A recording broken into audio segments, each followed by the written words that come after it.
جس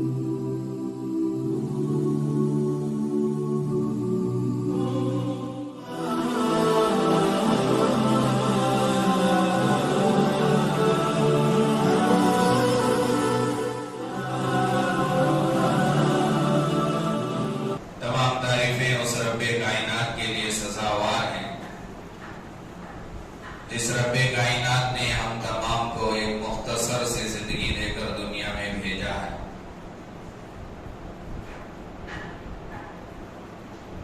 جب سے دنیا بنی ہے اللہ تبارک و تعالی کی ایک سنت یہ رہی ہے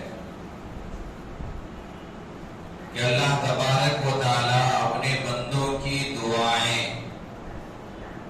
اپنے بندوں کی آہ و پکار، اپنے بندوں کی حاجتیں جلد از جلد، بہت جلد اس وقت میں سنتا ہے، پورا کرتا ہے جو بندہ جتنا زیادہ اللہ کی سنتا ہے، جو بندہ جتنا اللہ کی سنتا ہے، مانتا ہے، چلتا ہے، اللہ تبارک و تعالیٰ بھی اتنا ہی زیادہ اس کی سنتا ہے، مانتا ہے، قبول کرتا ہے، اس کے کام بناتا ہے۔ حدیث قدسی میں آتا ہے، حدیث قدسی کہتے ہیں زبان نبی کی، بات اللہ کی۔ اللہ نے جو کہا وہ بات اگر قرآن میں آئی تو اللہ کی بات اللہ نے کہا قرآن میں، اللہ کی بات اگر نبی کی زبان سے آ رہی ہے تو اسے کہیں گے حدیث قدسی۔ تو حدیث قدسی میں آتا ہے اللہ کے نبی علیہ السلام نے اللہ کی بات بتائی کہ اللہ کہتا ہے اپنے بندوں سے کہ جو بندہ اللہ کو دل میں یاد کرتا ہے اللہ اسے زبان سے یاد کرتا ہے، اور جو زبان سے اللہ کو یاد کرتا ہے اللہ اسے، جو بندہ اللہ کو اکیلے میں، کونے میں، تنے تنا بیٹھا وہیں وہاں یاد کر رہا، اللہ مجمع میں فرشتوں کے درمیان اسے یاد کرتا، اور جو اللہ کی طرف اللہ کے حکم کو پورا کرنے کے لیے چل کر آتا ہے اللہ تبارک و تعالیٰ اس کی طرف ہر ولدن کا لفظ استعمال ہوا حدیث میں، اللہ دوڑ کر آتا۔ تو بندہ چل کر آیا اللہ اس کا کام بنانے کے لیے، دوڑ کر، اللہ دوڑنے سے پاک، بولنے سے پاک، لیکن سمجھانے کے لیے حدیث ہے اتنا جلدی ہمارا کام ہو جائے گا کہ اللہ دوڑ کر آ رہا۔ لیکن اس حدیث سے کیا بات معلوم ہوئی کہ پہلے بندے کو کچھ کرنا پڑے گا، بغیر کچھ کیے بندہ ہاتھ اٹھا کر دعا کر رہا، ایسے دعا قبول ہوگی۔ حالات دن بدن بگڑ رہے ہیں، اور کرناٹک میں ہے سب، جب سے کانگریس آ کر ہے جیت کر، مسلمان یہ سمجھنے کی اسلامی حکومت آ گئی یہاں پر، کیا کرے تو بھی چلتا، اوپن کہاں بھی گائے کاٹو چلتا، کیا کسی بھی گالیاں دے تو چلتا، کس کا بھی منہ پھوڑے تو چلتا۔ ہاں، یہ نہیں چلنے والی چیز، اللہ کو بھی ظلم پسند نہیں ہے، اللہ تعالیٰ بالکل ظلم کو پسند نہیں کرتا۔ اور دوسری چیز یہ ہے کہ اگر آپ یہ چاہتے ہیں، اصل یہ مجھے بتانا ہے، کل جو غلامی کے حالات جو بگڑے، ہماری غلطی ہے، جو قانون واپس نہیں لیا گیا، جسے جس طرح کرنا تھا، خیر اگر ہماری یہ تمنا و خواہش ہے مسلمانوں کی کہ ہم یہ چاہتے ہیں کہ ہم پورے طور پر ہمارے احکام جو اللہ نے ہمیں دیے اس پر اگر ہم چلنا چاہتے ہیں تو قرآن اور حدیث کو دیکھیں کہ قرآن کیا کہتا ہے، حدیث کیا کہتی ہے۔ قرآن یہ نہیں کہتا کانگریس کو جیتا ہے تو تمہیں سب چل سکتی، حدیث یہ نہیں کہتی، اللہ کے نبی نے کبھی نہیں کہا کہ ان کی حکومت لا ہوگا، نہیں، آپ قرآن کا مطالعہ کرو، حدیث کا مطالعہ کرو۔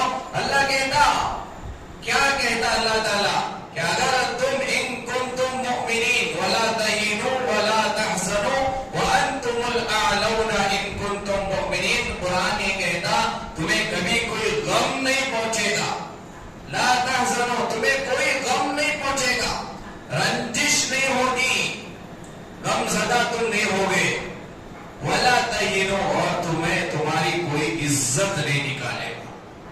قرآن، یہ جملے آپ قرآن پہ غور کرو، ہماری عزت والے کب بنیں گے؟ ہماری عزت جو اچھالی جا رہی ہے یہ اچھالا جانا کب ختم ہوگا؟ ہمیں توہین کرنا یہ کب بند کیا ہوگا؟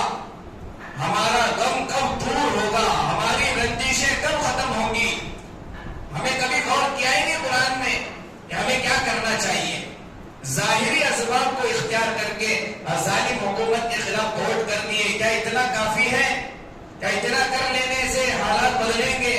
کیا اتنا کر لینے سے کھوئی ہوئی عزت واپس آئے گی؟ کیا اتنا کر لینے سے ہماری ماں بہنوں کی، بیٹیوں کی، جوان لڑکیوں کی عزت محفوظ ہو جائے گی؟ قرآن نے تو کبھی نہیں کہا اتنا کر لینا کا۔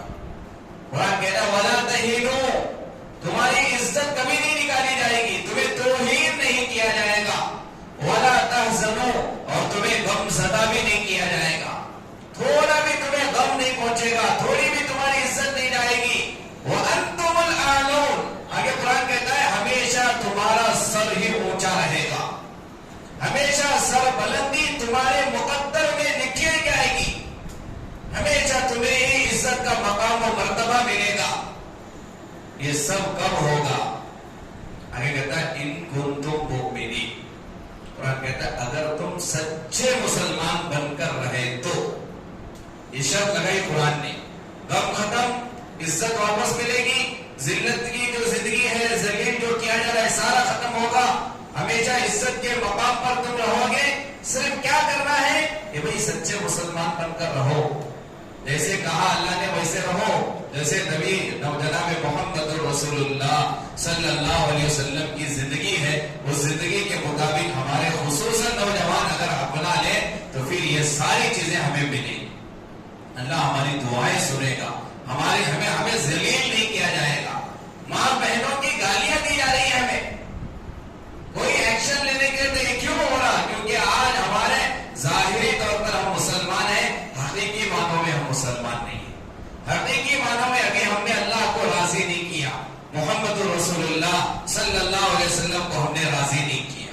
یہ حالات اور بگڑیں گے اگر ہماری یہی حالت رہی، اسی لیے ہمیں کسی اور کی طرف جانا نہیں ہے، کسی اور کو خوش کرنا نہیں ہے، کسی اور کے گھر جا کر بیٹھنا نہیں ہے۔ ہاں ایک ہی ایک در ہے جہاں ہمیں عزت مل سکتی ہے، ہاں جہاں ہمیں مقام و مرتبہ مل سکتا ہے۔ ہماری جو عزت تھی، صحابہ کو جو اللہ نے عزتوں سے نوازا تھا، وہ سب کچھ حاصل ہو سکتا ہے۔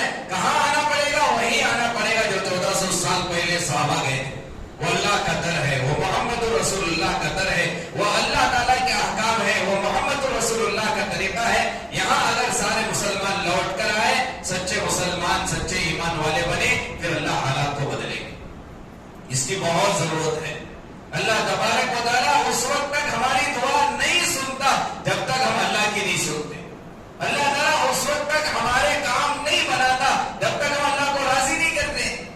دیکھو آپ تاریخ اٹھا کر دیکھو، جتنی بھی واقعات کتابوں میں لکھے پڑے ہیں، قرآن میں جو جو واقعات آئے، ابھی یہ قربانی کا مہینہ، ذی الحجہ کا مہینہ چل رہا، سیرت ابراہیم علیہ السلام کی زندگی 2 جمعہ مسلسل بیان ہوئی۔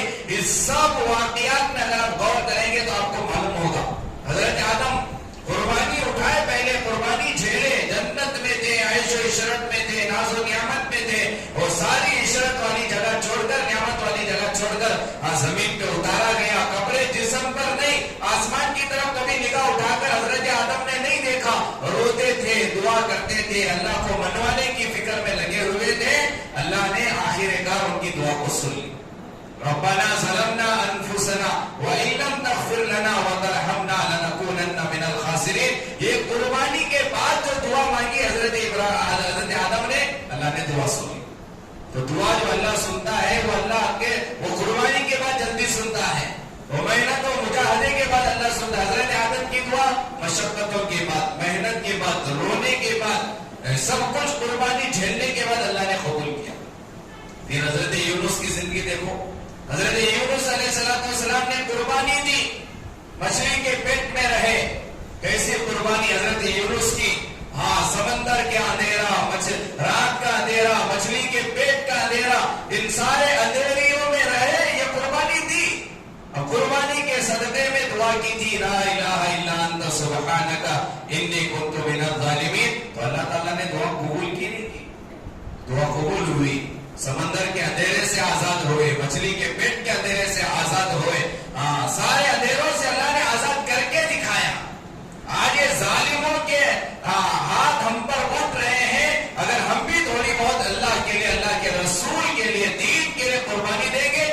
اللہ ان سے بھی ہمیں آزاد کرائے گا, اللہ ہمیں بھی عزتوں سے نوازے گا.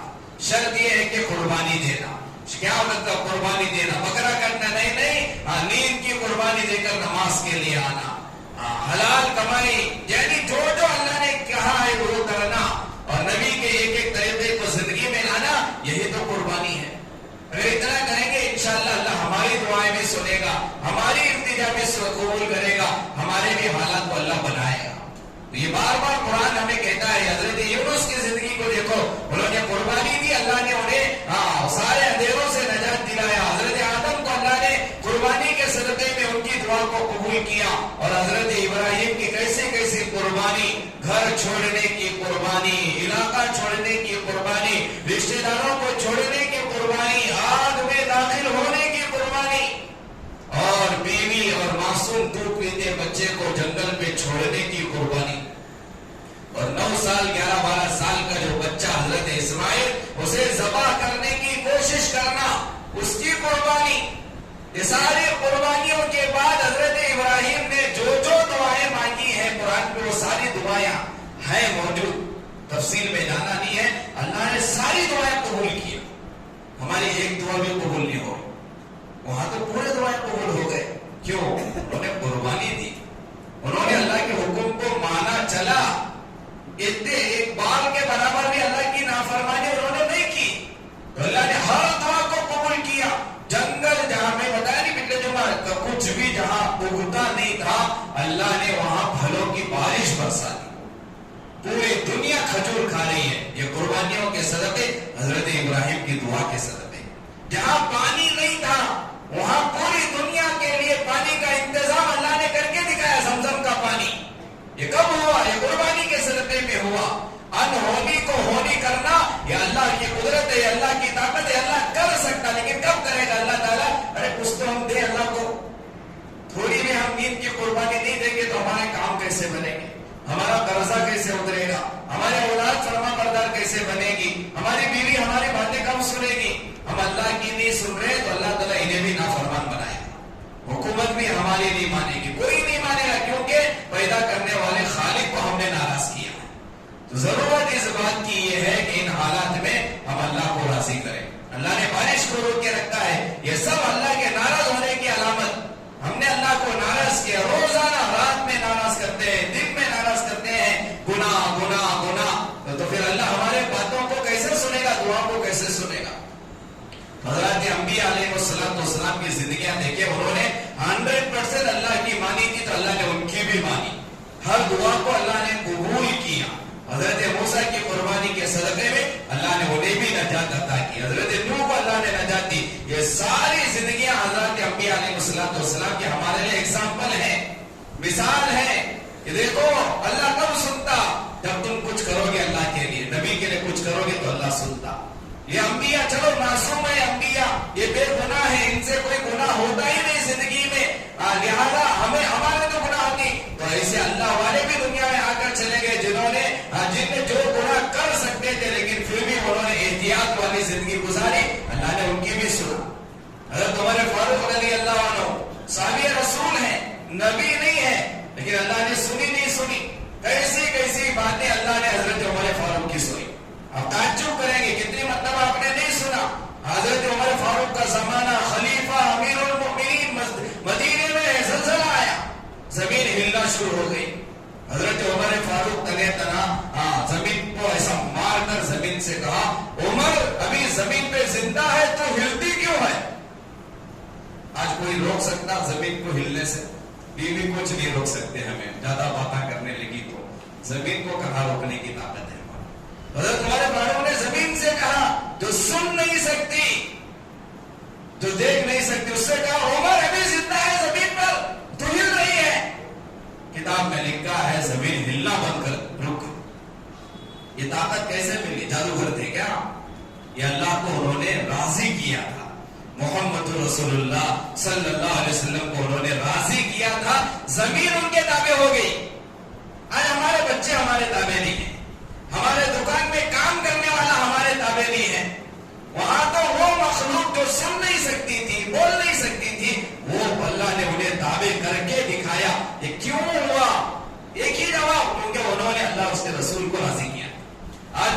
جتنا کام کر لے اللہ حالات کو بنائے گا, اللہ ہماری ہر دعا سنے گا. شرط یہ ہے کہ ہم اللہ کی جو سنے, نبی کی سنے. حضرت عمر فاروق مدینے میں بیٹھے ہیں بھائی, مسجد نبوی. حضرت ساریہ رضی اللہ عنہ کتنے کلومیٹر دور, 100 کلومیٹر دور جنگ میں ہے, یہاں بیٹھے ہیں. وہاں جنگ میں حضرت ساریہ ہیں. حضرت ساریہ کو اللہ نے یہاں سے دکھایا حضرت عمر کو. یہاں بات کر رہی مسجد میں بیٹھ کر, کتنے والی بات سمجھو تو ممبئی میں بیٹھی, دلی میں حضرت ساریہ ہیں. کہاں نظر آتا, کوئی نظر آتا, نظر نہیں آتا.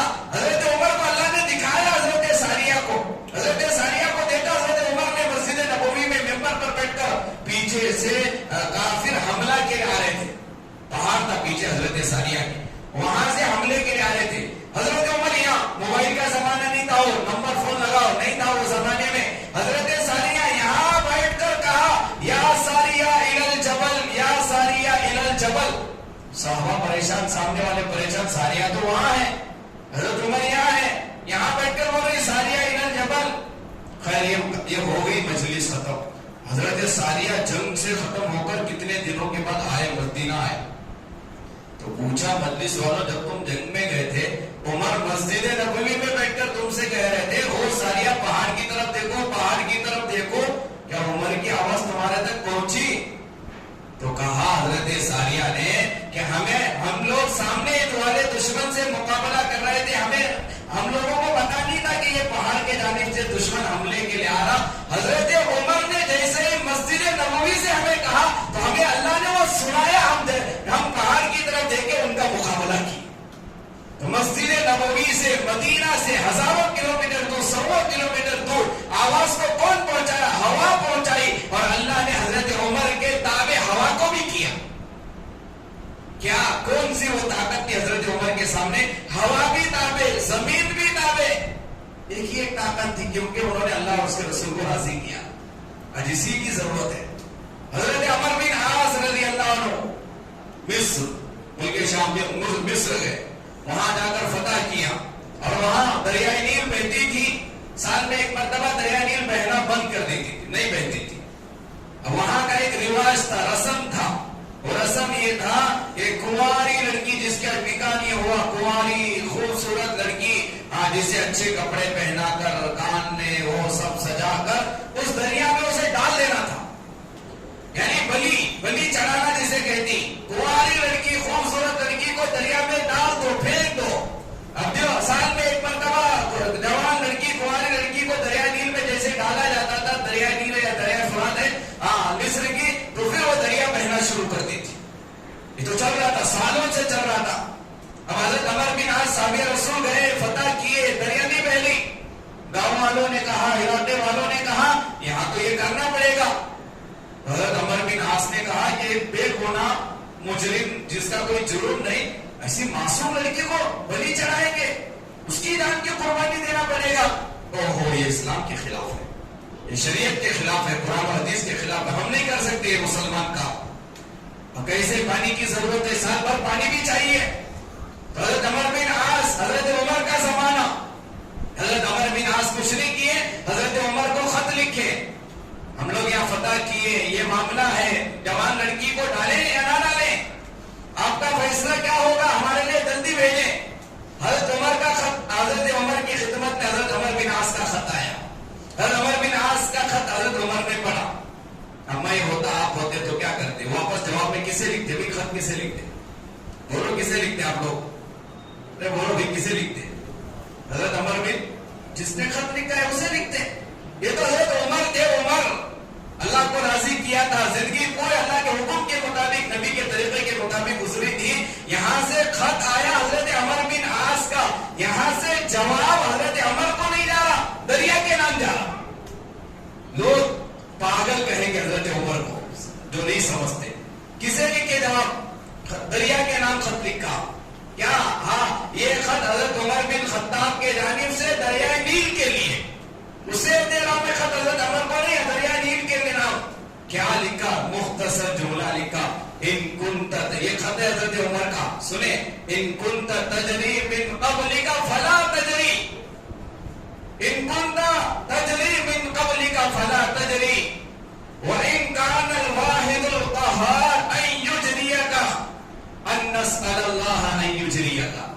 خط تھا دریا کے نام لکھ کر دے دیا.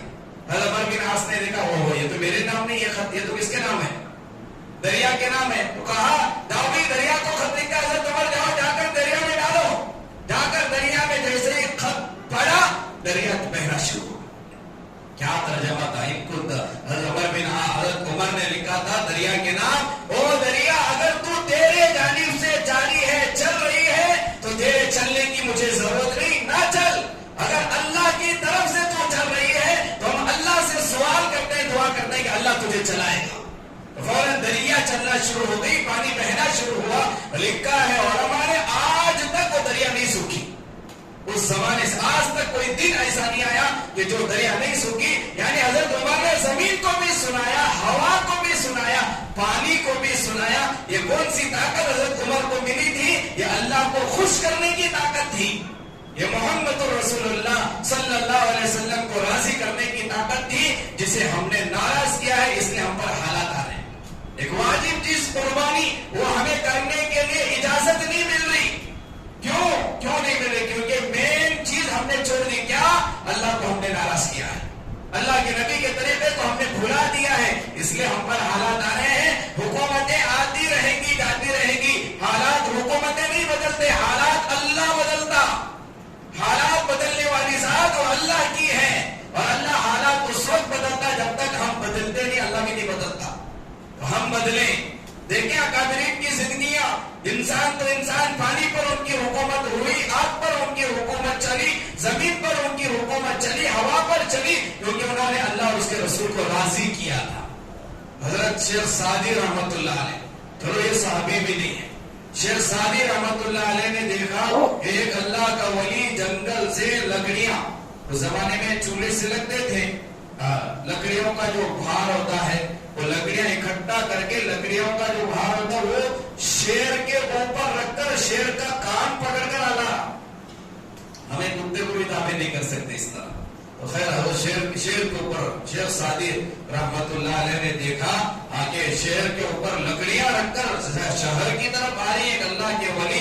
حضرت شیخ سعدی تعجب سے دیکھ کر کہا ہاں کیا بھائی کیا کیسے تم نے اس شیر کو تابع کیا؟ جنگل کے بادشاہ کو تابع بنا لیے. وہ پالتو شیر نہیں تھا، وہ جنگل کا شیر تھا.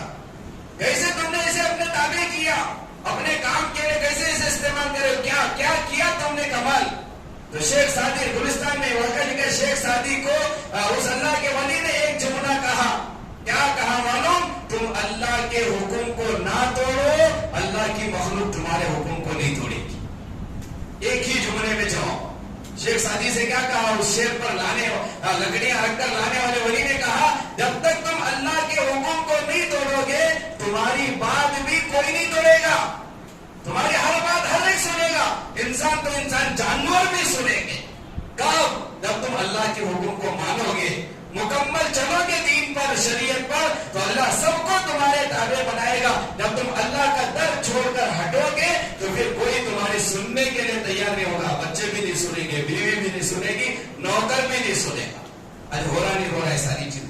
کوئی ہمارے ماننے کے لیے تیار نہیں. بچے باپ کی نہیں مانتے، باپ بھائی کی نہیں مانتا. گھر کے اندر جھگڑے، فتنے، فساد. بڑوں ہیڈ ماسٹر کی بات ٹیچرز نہیں مانتے، ٹیچرز کی بات اسٹوڈنٹس نہیں مانتے. ہر جگہ یہ اسٹیپ چل رہا ہے. کیوں؟ کیونکہ مین جس کی ہمیں ماننا تھا ہم نے اس کے در کو چھوڑ دیا. من چاہیے زندگی ہم گزار رہے ہیں، رب چاہیے زندگی کو ہم نے بھولا دیا ہے. اس لیے یہ حالات ہے. حضرت ابراہیم بن ادہم رحمت اللہ علیہ بہت بڑے اللہ کے ولی گزرے. ابراہیم بن ادہم بادشاہ تھے ایک زمانے میں. ابراہیم بن ادہم رحمت اللہ علیہ بادشاہ تھے. بادشاہ کو چھوڑ دیا، انہوں نے ٹھکرا دیا، اللہ کے ولی بنے، غریبی اختیار کی، جسم سے کپڑے بھی چھوڑ دیا، نکال دیے، بس کمبل اوڑھتے تھے، نیچے ایک کمبل اوپر ایک کمبل. بہت بڑے ولی بادشاہ چھوڑ کر، عیش و عشرت والی زندگی چھوڑ کر اس طرح فقیرانہ لباس پہن کر زندگی گزارنا معمولی بات نہیں ہے. تھوڑا ہمیں عہدہ مل جاتا تو ہمارا کالر ٹائٹ ہو جاتا. وہ تو بادشاہ تھے، بادشاہ، انہوں نے چھوڑ دی بادشاہ والی زندگی، وہ اللہ والے بنے. ہاں ابراہیم بن ادہم لوگوں کو نصیحت کرتے تھے، اللہ کی طرف بلاتے تھے، بیانات کرتے تھے. ایک بتاؤ پہاڑ پر کھڑے تھے، پہاڑ پر کھڑے ہو کر نصیحت کر رہے ہیں، لوگوں کو بتا رہے ہیں لکھا ہے کتاب میں واقعہ، ابراہیم بن ادہم کہہ رہے ہیں لوگوں سے، وہ لوگوں اگر تم اللہ کی مانو گے، اللہ کی سنو گے، محمد رسول اللہ کے طریقے کو اپنی زندگی میں لاؤ گے، جس وہ پہاڑ تھا نہیں جس پہاڑ پر کھڑے تھے، تو ابراہیم بن ادہم نے کہا یہ جو پہاڑ ہے اللہ کی مخلوق، یہ پہاڑ بھی تمہاری بات سن کر چلنا شروع کرے گا۔ مثال دی تھی، جیسے ہی انہوں نے یہ کہا پہاڑ چلنا شروع کیا، فوراً پہاڑ چلنا شروع کیا۔ ابراہیم بن ادہم نے پہاڑ سے کہا اور رک جا، میں تجھے چلنے کا حکم نہیں دیا ہوں، میں تو سمجھا رہا ہوں۔ تو پہاڑ بھی ان کے تابع بنا۔ وہی ابراہیم بن ادہم رحمۃ اللہ علیہ، ان کا لکھا کتاب میں واقعہ، سمندر کے کنارے بیٹھے ہیں، ہاتھ میں سوئی ہے، جو کمبل اوڑھی ہوئی تھی وہ پھٹی تھی، اس کمبل پھٹی ہوئی کمبل کو سی رہے تھے۔ اب بادشاہ چھوڑ کر یہ غریبی کمبل سی رہے ہیں سمندر کے کنارے بیٹھ کر، تو ان کے بعد جو بادشاہ بنا تھا وہ فوج کے ساتھ وہاں سے گزر رہا تھا۔ ابراہیم بن ادہم رحمۃ اللہ علیہ کو اس نے دیکھا کہ ان کی وہ پرانی زندگی بادشاہت والی، اب یہ زندگی فقیرانہ جو بادشاہ کا وزراء کے ساتھ فوج کے ساتھ گزر رہا تھا، ابراہیم بن ادہم کو دیکھ کر اتر کے آیا، نیچے آیا، ابراہیم بن ادہم کی خدمت میں آیا۔ ابراہیم بن ادہم سے کہا کیسی حالت بنا کے رکھے ہو، کیسے بن گئے ہو، کیسی وہ زندگی تھی، کیسا کھانا تھا تمہارا، کیسے کپڑے تھے، کیسی سواری تھی، وہ ساری عیش و عشرت والی زندگی، بادشاہت والی زندگی، یہ کیسی زندگی ہے، دیکھو خود سی رہے ہو اپنی کمبل۔ ابراہیم بن ادہم کو اس نے تانے کے طور پر کہنے لگا بادشاہ۔ ابراہیم بن ادہم نے کچھ نہیں کہا، جس سوئی سے کمبل سی رہے تھے اس سوئی کو نکال کر سمندر پہ پھینکا۔ بادشاہ سے کہا یہ تیری فوج ہے، ہزاروں کی تعداد میں، سووں کی تعداد میں جو فوج ہے، وزراء ہے، تو ہے تیری فوج سے کہہ کہ تیری فوج سمندر میں جا کر میری سوئی لے کر آئے۔ تو بادشاہ ہے، تیری طاقت ہے، تیرے پاس اتنی بڑی فوج ہے، کہہ دے تیری فوج کو جائے سمندر میں جائے میری سوئی لائے۔